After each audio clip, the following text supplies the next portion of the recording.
Teaching line एक job की तरह हो रहा है। इसमें क्या है कि जिनको एप्टीट्यूड टीचिंग की नहीं भी है वो भी चले आते हैं और इसी से शिक्षण व्यवस्था खराब हो रही है। इसलिए बहुत आवश्यकता है इस बात की कि जिन शिक्षकों की सरकारी स्कूल की शिक्षा व्यवस्था भी सुधरेगी। सबसे बड़ी बात है कि आप कमिटेड टीचर्स का रिक्रूटमेंट करें। टीचर्स कोई जॉब नहीं है। जब हम लोग अपने सरकारी और प्राइवेट की बात नहीं होती है। सरकारी स्कूल में दुर्भाग्य है कि दोस्तों नमस्कार, मेरा नाम चंदन कुमार गौतम है और आप हमें आर्टिकल 15 बिहार पे देख रहे हैं। इस वक्त मैं हाजीपुर में मौजूद हूँ, हाजीपुर संसदीय क्षेत्र, जहाँ से चिराग पासवान सांसद हैं। और वहीं पे एक बड़ा पॉपुलर, बड़ा प्रसिद्ध एक कॉलेज है, आरएन कॉलेज। इसका फुल फॉर्म है राजनारायण कॉलेज हाजीपुर। राजनारायण कॉलेज हाजीपुर के प्रिंसिपल महोदय हमारे साथ हैं और आज सबसे पहले तो टीचर्स डे और मैं सबको हार्दिक बधाई देना चाहता हूं और तहे दिल से बड़े विश्वास और श्रद्धा के साथ मैं अपना सम्मान प्रकट करना चाहता हूं और आज इनसे बात करेंगे कुछ विशेष मुद्दों पे। और सर, सबसे पहले तो आज टीचर्स डे है, क्या कहना चाहेंगे? मैं सभी शिक्षकों को और छात्रों को शिक्षक दिवस की ढेर सारी शुभकामनाएं देना चाहता हूं ताकि सब मिलकर हम एक नए राष्ट्र का निर्माण कर सकें। कैसा फील कर रहे हैं सर आप? फील हम लोग हमेशा अच्छा करते हैं। हम लोग का दायित्व बहुत ही गंभीर है और हम दायित्व बोध से हमेशा सचेत रहते हैं। कहीं ना कहीं आप भी पढ़े हैं और आपके भी टीचर्स हुए होंगे। आपके मन में आपके टीचर्स के लिए क्या है, मतलब कुछ जो कहना चाहेंगे? मैं अपने शिक्षकों को के प्रति हमेशा श्रद्धा की भावना से रहता हूं, क्योंकि आज मैं जो भी हूं, मेरे जो भी विचार हैं, मेरा जो व्यक्तित्व है, वो सब मेरे गुरुओं की देन है। इसलिए मैं हमेशा जब भी अपने शिक्षक को याद करता हूं, उनके प्रति मेरे मन में गहरी श्रद्धा की भावना आती है। कहीं ना कहीं जो है सर, आज के डेट में लोगों के बीच में एक धारणा बन गया है कि पहले के टीचर्स और अब के टीचर्स में काफ़ी ज़्यादा अंतर है। ऐसा क्यों पैदा हुआ और इसका क्या सोल्यूशन हो सकता है? देखिए, शिक्षा समाज का प्रतिबिंब है। समाज जैसा रहेगा, शिक्षा की व्यवस्था भी लगभग वैसे ही हो जाती है। ये सही है कि शिक्षकों का दायित्व ज़्यादा गंभीर है और वो समाज की सीमाओं में बंद कर न रहें, मगर फिर भी हम शिक्षा को समाज से अलग करके नहीं दे सकते। अगर समाज में भौतिकवादी दृष्टिकोण अधिक आ जाए, कॉमर्शियलाइजेशन हो जाए चीज़ों का, तो शिक्षा भी उससे अछूती नहीं होती है। और यह सही है कि आज की शिक्षा बहुत हद तक कॉमर्शियलाइज्ड हो गई है और इसका गंभीर परिणाम छात्रों को भुगतना पड़ रहा है। कहीं कहीं पेरेंट्स का सवाल है कि शिक्षा आज के डेट में काफ़ी महंगा हो गया। पहले शिक्षा सस्ता था और अच्छा भी शिक्षा मिलता था। पहले टीचर्स भी काफ़ी अच्छे डेडिकेटेड हुआ करते थे और अब जो है शिक्षा कहीं ना कहीं काफ़ी महंगा है और सब अफोर्ड नहीं कर पाते हैं। क्या होना चाहिए सर? सरकार को क्या कदम उठाना चाहिए इसके लिए?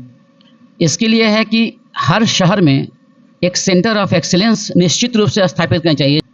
शिक्षा प्रारंभिक स्तर पर सभी को उपलब्ध होनी चाहिए, मगर उच्च शिक्षा सिर्फ योग्य और प्रतिबद्ध छात्रों को ही मिलनी चाहिए और इसमें किसी तरह का इफ़ एंड बट्स का क्वेश्चन नहीं होना चाहिए। जो विदेशों की परंपरा है वो हमारे यहाँ भी होनी चाहिए। हर व्यक्ति को कोई आवश्यकता नहीं है कि वो साइंस में पीएचडी और इंग्लिश में पीएचडी करे।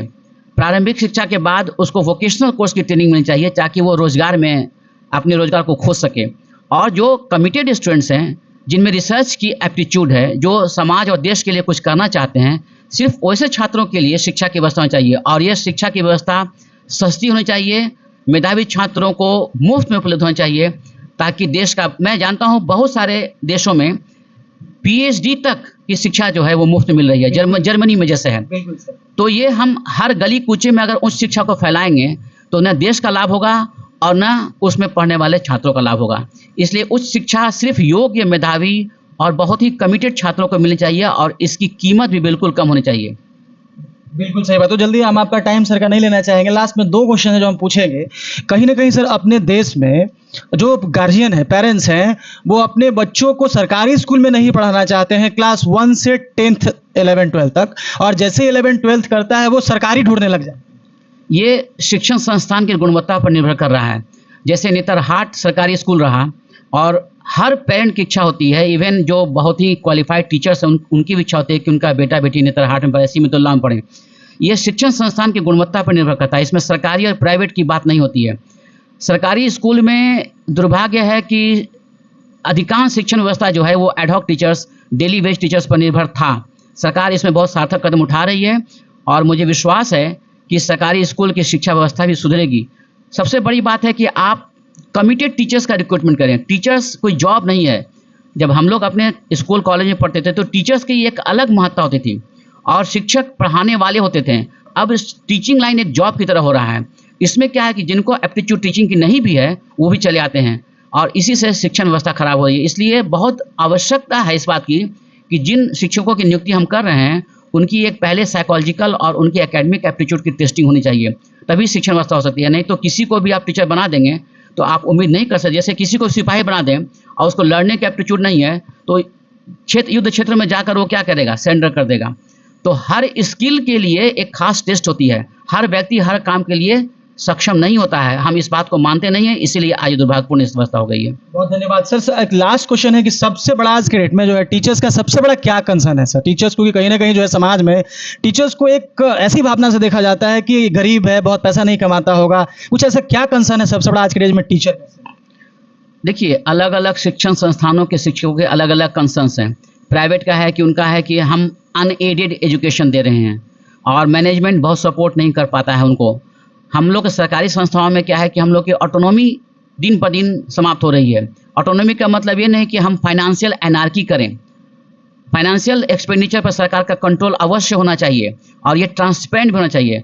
मगर जो पुराने संस्थान हैं वो संस्थानों में जो आज आधारभूत संरचना है, वहाँ की जो व्यवस्था है, जैसे हमारे यहाँ कहीं है कि ये 1952 का कॉलेज है। 1952 में केमिस्ट्री में, फिजिक्स में, इंग्लिश में 20-22 बच्चे ऑनर्स में पढ़ते थे। आज हम लोग लगभग 750 बच्चे एडमिशन लेते हैं 3 साल में। इनके लिए जो लैब है वो थोरोली इनएडिक्वेट है। हमारे यहाँ न कोई लैब टेक्नीशियन है और न कोई लैब बॉय है। तो ये आधारभूत संरचना के अभाव में आप उच्च शिक्षा की परिकल्पना नहीं कर सकते हैं। इसलिए बहुत ही लंबी प्लानिंग की आवश्यकता है और मुझे उम्मीद है कि संवेदनशील सरकार अगर रहेगी तो शिक्षण व्यवस्था निश्चित रूप से सुधरेगी। तो बहुत बहुत धन्यवाद सर। अभी इस वक्त हम बात कर रहे थे प्रिंसिपल सर से, जो आर्यन कॉलेज के प्रिंसिपल, और बताया कि 1952 से कॉलेज चल रहा है। और एक क्लास में उन्होंने बड़ा अच्छा बात बोला, वो हार्ट टचिंग बात था कि सरकार को एजुकेशन के लिए संवेदनशील होना पड़ेगा और जो ज़रूरत की चीज़ें हैं, क्योंकि बहुत सारे हमारे देश में टैलेंटेड बच्चे हैं, कहीं ना कहीं सुविधा की वजह से उनको मार खाना पड़ता है। यदि हमारे संस्थाओं में यदि हर सुविधा हो और क्वालिटी एजुकेशन मिले, क्वालिटी टीचर्स मिले, तो मैं विश्वास करता हूं कि जैसे जर्मनी में बच्चे पढ़ाई करते हैं, अमेरिका के बच्चे अच्छे कर रहे हैं, जैसे चाइना के बच्चे अच्छे कर रहे हैं, हमारे इंडिया के बच्चे गवर्नमेंट स्कूल में पढ़कर, गवर्नमेंट कॉलेजेस में पढ़कर बहुत अच्छा कर सकते हैं। तो आज के लिए इतना ही। जय हिंद, जय भारत।